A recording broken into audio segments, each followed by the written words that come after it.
एक रात सोनू अपनी पत्नी सोना के साथ खाने के समय बातें कर रहा होता है। क्या सोनू, कितने दिन हो गए, हम कहीं घूमने भी नहीं गए। आजकल तुम्हें सिर्फ और सिर्फ काम ही दिखता है। बीवी को तो जैसे भूल ही गए हो। अरे सोना, कैसी बातें कर रही हो? भला मैं तुम्हें कैसे भूल सकता हूँ। देखो, मैंने इस संडे मूवी नाइट शो की टिकट्स भी ले ली हैं। मुझे नहीं जाना मूवी देखने। शादी से पहले तो बड़ा घुमाने ले जाया करते थे। शादी के बाद गर्लफ्रेंड बीवी क्या बन गई, बस बोर्डम हो गए हो। मूर्ति की तरह स्टैचू बनकर जाकर सिनेमा हॉल में बैठ जाओ और 2.5 घंटे बाद स्टैचू ओवर। सोनू उठकर जूठे हाथ धोता है। सोना भी सारे बर्तन उठाकर रसोई में रखती है और गुस्से में कमरे में चली जाती है। अरे मेरी जान, नाराज क्यों होती हो? अच्छा बताओ, कहाँ घूमने जाओगी? जहाँ तुम कहोगी वहीं ले चलूंगा। पक्का? प्रॉमिस करो पहले। हाँ बाबा, पक्का प्रॉमिस। अब बताओ, कहाँ घूमने जाना है तुम्हें? मैंने इंटरनेट पर ना एक प्लांट्स नर्सरी देखी थी। इतने सुंदर सुंदर फूल वाले पौधे हैं वहाँ पर। और वो नर्सरी ऐसी वैसी कोई नर्सरी नहीं है, एक तरह का बगीचा है पूरा। वहाँ देश विदेश हर कोने कोने के पौधे लाकर रखे जाते हैं। मेरा वहाँ जाने का बहुत मन है। सोना का ये प्लान सुनकर सोनू मुंह सिकोड़ता है। अब देखो, मना मत करना और ये मुंह बनाना बंद करो। तुम्हें तो पता है ना मुझे पेड़ पौधों से कितना लगाव है। ऐसे ही थोड़ी ना मैं दिन भर अपनी बालकनी में प्लांटिंग करती रहती हूँ। मेरा शौक है वो नए नए पौधों की ब्रीड को जानना, समझना और फिर उन्हें घर में एक कोना देना। इस घर के कोने कोने में तुमने इतने पौधे लगाए हुए हैं कि ये घर कम और नर्सरी ज्यादा लगता है। शुक्र करो जो ये बेडरूम बख्शा हुआ है। बस कृपा है भगवान की, और ये बख्शा ही रहे। फिर वो दोनों सो जाते हैं। अगले दिन फिर सोनू अपने काम पर जाता है और इसी तरह संडे भी आ जाता है। सोना सुबह सुबह सारा काम निपटा कर ग्लोबल नर्सरी जाने के लिए तैयार हो जाती है। सोनू, मैं तो बहुत एक्साइटेड हूँ।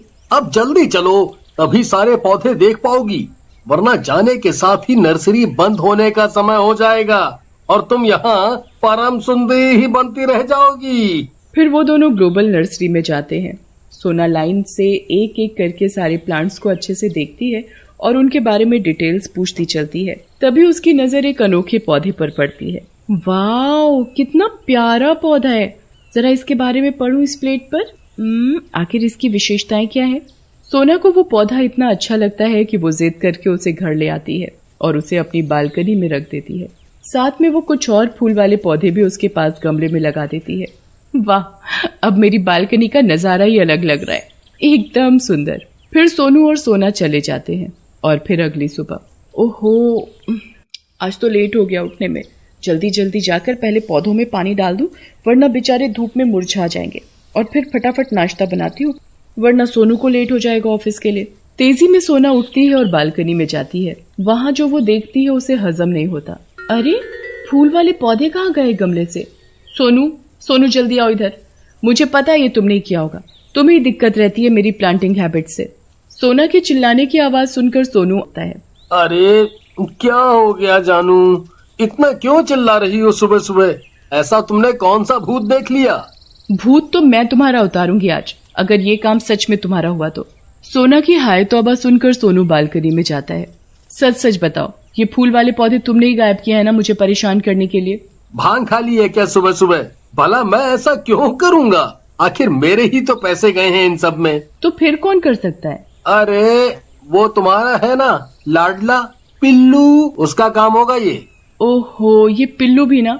अगर ये काम तुम्हारा होता ना तो कसम से आज तुम्हारी खैर नहीं थी। कहकर सोना रसोई में चली जाती है। दोपहर में पिल्लू उसी अजीब पौधे के आसपास बॉल से खेल रहा होता है और खेलते खेलते उसकी बॉल उस पौधे पर गिर जाती है। जैसे ही पिल्लू आगे बढ़ता है वो देखता है कि पौधा बॉल को निगल रहा होता है। पिल्लू ये देखकर जोर जोर से भौंकने लगता है। अरे पिल्लू, शोर क्यों कर रहा है? सोने देना जरा, जा बाहर जाकर खेल। देखते ही देखते वो भूतिया निकलने वाला पौधा पूरी बॉल निकल जाता है। वो पौधा इसी तरह से निकलता था कि नामो निशान गायब हो जाता। जब सोना नहीं आती तो वो खुद ही उस पौधे के मुंह में सर घुसाकर बॉल निकालने की कोशिश करता है, पर ये क्या, भूतिया पौधा पिल्लू को भी निगलने लगता है और देखते ही देखते पूरा पिल्लू उस भूतिया पौधे के पेट में समा जाता है। शाम को जब सोना उठती है तो पिल्लू, ओ पिल्लू, अरे पिल्लू कहीं दिखाई नहीं दे रहा, कहाँ चला गया? सोना उसे पूरे घर में ढूंढती है पर पिल्लू कहीं भी नहीं मिलता। अरे दोपहर में मैंने उसे डांट दिया था, कहीं बाहर तो नहीं निकल गया। पिल्लू को ना पाकर सोना बहुत परेशान हो जाती है और सोनू को फोन करके जल्दी घर बुला लेती है।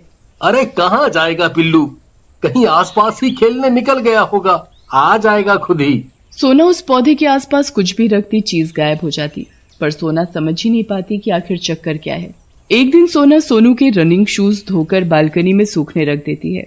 भूतिया पौधा अपना मुंह खोलता है और जूते को अपने मुंह में खींचने लगता है और दोनों जूते निकल जाता है। अगली सुबह जब सोनू रनिंग पर जाने के लिए तैयार होने लगता है तो जूते ढूंढता है।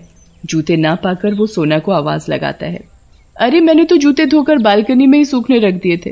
तुम ना आजकल सोना बहुत लापरवाही करने लगी हो, तुम्हारी याददाश्त लगता है बुढ़ी की तरह हो गई है, एकदम बेकार।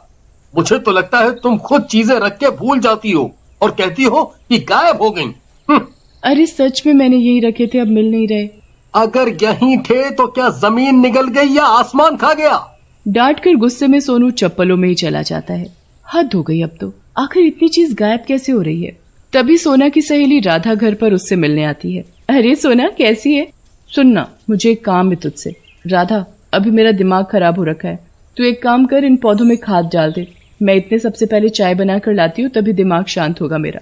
हाँ हाँ तू भी ना, शादी हो गई पर तेरा गुस्सा वैसे का वैसा। अच्छा सुन, चाय में अदरक भी डालियो।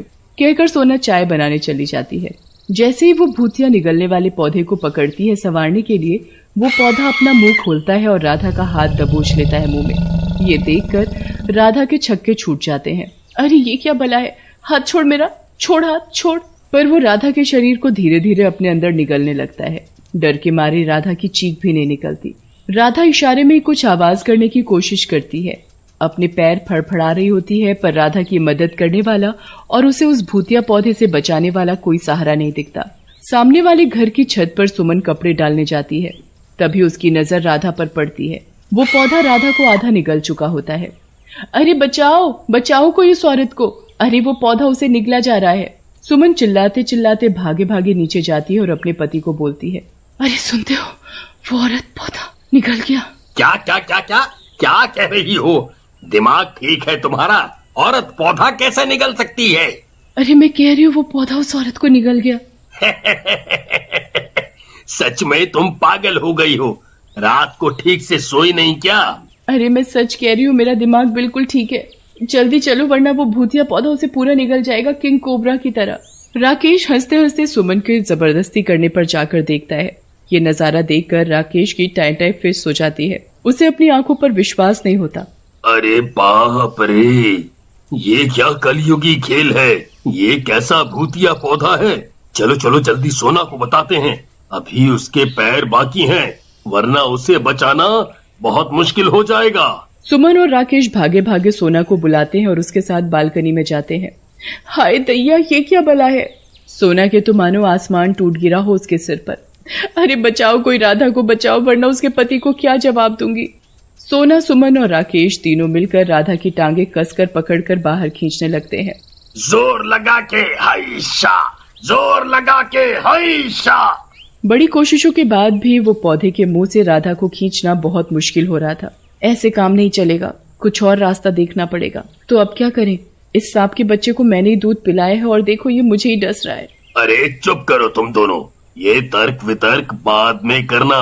अभी मुझे क्या लग रहा है, हमें इस भूतिया पौधे की जड़ काट देनी चाहिए, क्या पता कुछ हो सके। सोना आव देखती है नताव, वहीं रखी खुरपी से उस भूतिया पौधे को जड़ से उखाड़ देती है।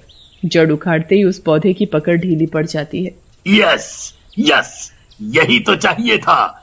अब राधा को खींचो बाहर। राकेश पौधे के मुंह को दोनों हाथों से पकड़कर पूरा खोलता है और सुमन, सोना राधा को बाहर खींच लेती है। बाहर आकर राधा की सांस में सांस आती है। तुम ठीक हो राधा? हाँ अब ठीक हूँ। अरे पौधे के अंदर मैंने एक पिल्ले की आवाज भी सुनी। सोना को तुरंत आभास हो गया कि वो कोई और नहीं, उसका पिल्लू ही होगा। अरे ये पौधा तो मेरे आस्तीन का सांप निकला, फिर तो बाकी चीज भी जो गायब हुई है इसी ने निकली होगी। सोना बड़ा सा चाकू लेकर आती है और उस पौधे का पेट फाड़ती है। पिल्लू समेत बाकी सारी लापता चीजें भी निकाल लेती है और उस पौधे को दूर एक नाले में जड़ समेत फेंक आती है।